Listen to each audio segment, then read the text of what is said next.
Welcome back to Riley's Collection. I'm Riley, and today we're doing a review of the Puff Adder Build-A-Figure Wave Ultimate Captain America.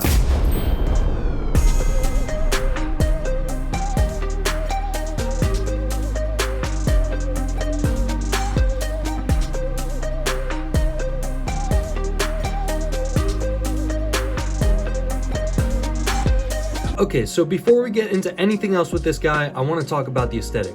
This Captain America here is one of the better looking Marvel Legends that has come out in recent memory. Although when it comes to Hasbro QC issues, this guy does still have some of those minor problems. On the arms of mine, you can see some of the white bleeding through that blue paint there, which doesn't look too great. Also, the blue doesn't completely match the molded blue, but it's close enough, so it's not too distracting. I just really wish that there wasn't any white poking through on that blue. You can see on the mask there, some of the lines between the flesh color and the blue is a little bit blurry, but ultimately it looks pretty good. And this is generally what you can expect from Marvel Legends, so it's not really an issue. Obviously, it doesn't really have any glaring problems. The eyes look pretty good, so that's okay, I think. Again, there on the back, you can see like a blue splotch on the star, which I'm not too happy with, but it's not the biggest deal, at least it's on the back. For Marvel Legend, this guy does have a fair amount of paint on him. You can see the gray under the arms here is all painted. Also, the star on the front and the back is painted white. We also do get some paint on this belt buckle right here, and obviously the flesh tone on the face is painted along with the A symbol on his forehead. Also, the red on the stomach is painted as well. And last thing, the red and the star on his shoulders are both painted. One thing that isn't painted though is this canteen on his belt, and I kind of wish that it was because it looks a little weird all cast in brown. He maybe could use like a black wash to bring out some of that sculpting, but I'm not expecting that from Marvel Legends. This guy already has a fair bit of paint on him, so I think that'll do just fine. But if you wanted to do a little bit of a custom job and give him a black wash, I think that would look really nice on this guy. I think that would kind of bring out a lot of this sculpting on the chest here, which looks really good, all those little scales. You can also see on the abdomen section right here, all the little sculpted lines in there. It's kind of hard to see on the white, but you can catch it on the red, all of those lines all throughout. And again, on the gray section, you get all those nice little sculpted lines. We also do have sculpted patterns on the head as well, which looks really good. We get all the detail in the boots here, the little straps down to the treads on his boots. And this looks like an entirely new belt for this figure. I could be wrong about that, let me know if I am, but I do believe this is a new belt for this figure, and it does look pretty good. The proportions on this guy look very good. You can see he's got broad shoulders, which gives him that heroic look. The legs look like they're about right when it comes to the proportions, and the arms don't look too short or too long. So they did a very good job on the sculpt and the proportions, as well as the paint and detail. This is no doubt a great looking Marvel Legends figure. Now, I do want to direct your attention to the accessories. This is everything he comes with out of the box. Of course, Captain America comes with his shield, and the paint on here looks pretty good, although the star on mine is a little bit skewed. I don't know if you can see it there. That point on the star is a little bit fatter, and that one's a little bit skinnier. It kind of bothers me. It just looks a little bit off, and if you look at it for too long, you really start to notice. But that's a very small issue, and it's definitely not a deal breaker for me. But otherwise, the paint looks really clean. This shield is still using this dreaded peg and clip system. These clips are super susceptible to breaking, so be very careful with that if you're planning on using it, because you don't want to have a broken shield. Hasbro really needs to update this. It is just not a good system. It doesn't peg onto the figure super well, and if you try to peg it onto his wrist, it's going to create stress marks and eventually break. To see this clip on this figure right here is a huge letdown in my opinion.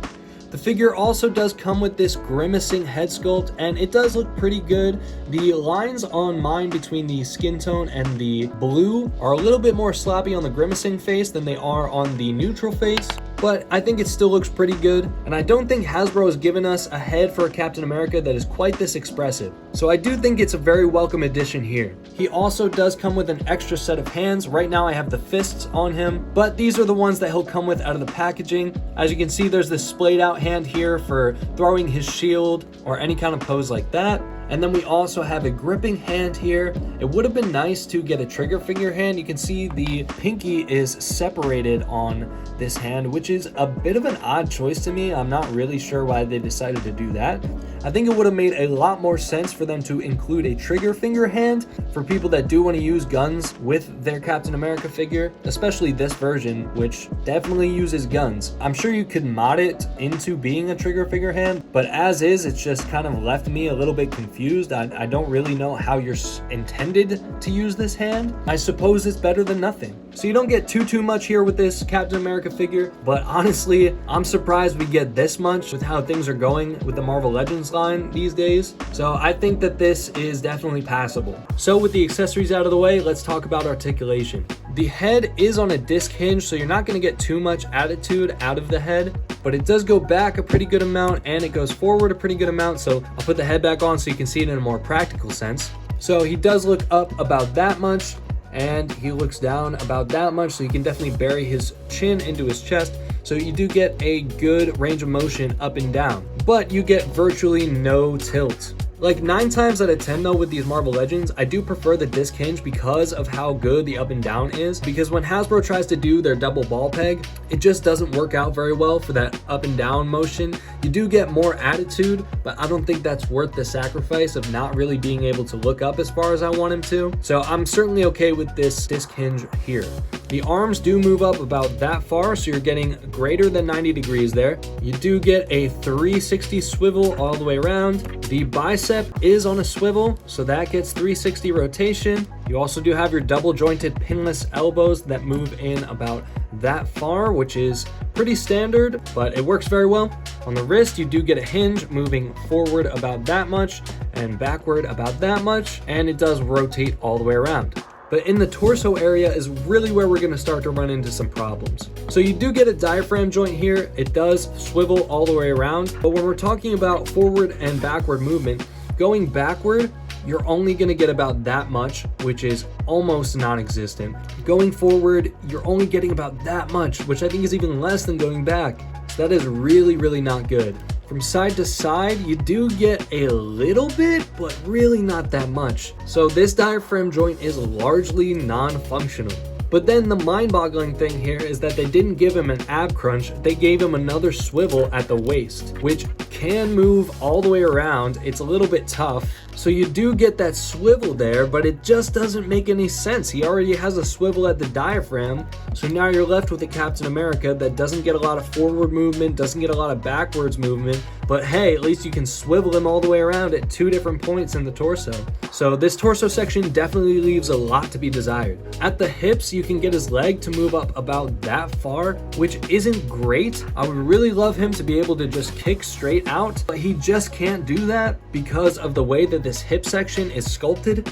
And so that's going to be another thing that's going to limit posability and articulation. So I'm not too big of a fan of that either. He does have a thigh swivel that rotates all the way around, works just fine. And he does have double jointed pinless knees, which work as well as they need to. He does also have a calf swivel. So if you wanted that, you can use it, and it is hidden very well. At the foot, it does move forward this much, which is pretty dang good if I do say so myself. And it moves up that much. And then we do get the Marvel Legends ankle rocker from side to side, which works very well.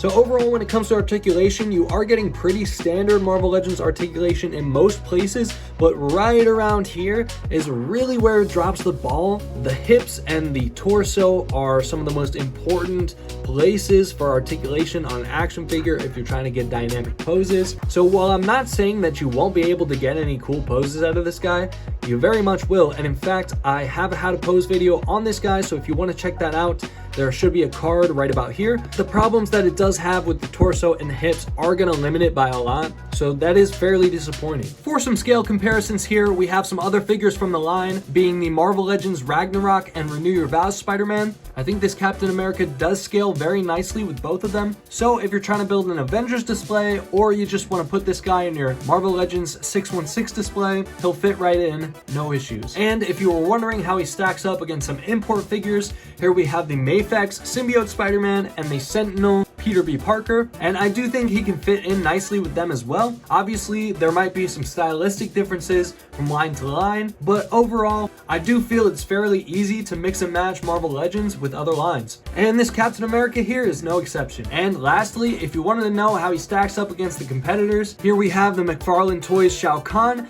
and the McFarlane Toys Page Punchers Batman. Obviously, he's not going to scale too well with these guys because they are in the 7-inch scale, so he's a bit too small for them, but this is more just to show you how this figure stacks up aesthetically against figures that are also out there on the same shelves for a similar price point. So what's going to be the verdict on this Marvel Legends Captain America? This figure looks excellent. It has a great sculpt, the paint apps are mostly on point, the proportions are spot on, aesthetically they hit the nail right on the head. And for 25 bucks, I think we're getting quite a lot here in terms of aesthetic. On the flip side though, the articulation does leave a lot to be desired. If you're somebody who really enjoys getting your figures into dynamic poses, doing action figure photography, and those sorts of things, this one might leave you feeling a little bit disappointed. In terms of accessories, I do think he comes with an adequate amount of stuff, but nothing more. There's nothing incredibly special or standout. That grimacing head is a little bit different from the norm when it comes to Captain America figures, but it's no standout in the greater Marvel Legends line. You could say that the standout is that he comes with extra accessories at all, because Hasbro has really been skimping out recently. So I guess I do appreciate that he does come with something, but I still feel that the accessories are just acceptable and nothing more. All that being said, is he worth it? I think so. If you like this look for Captain America, if you wanted a more modern costume, this works excellently. He's gonna look great on the shelf. Yes, he does suffer from a lack of articulation in some areas, but if you're not a stickler for that, you probably won't mind at all. And if you are, well, maybe you want to pass on this one. So I'm giving this one a thumbs up. Let me know what you guys think about it down in the comments. But with all that being said, I really do hope you enjoyed the video. I hope you found it informative. Maybe it helped you decide whether or not you want this one. For me personally, I was really on the fence about it, but I am really glad I bought him. If you did enjoy the video, please leave a like. It really does help this channel out. And if you haven't subscribed already, hit that subscribe button, because subscribing to this channel gives you lifetime virtual access to my collection. And I don't know about you, but that sounds like a pretty good deal to me. Alright guys, have a fantastic day, and I'll see you guys in the next one.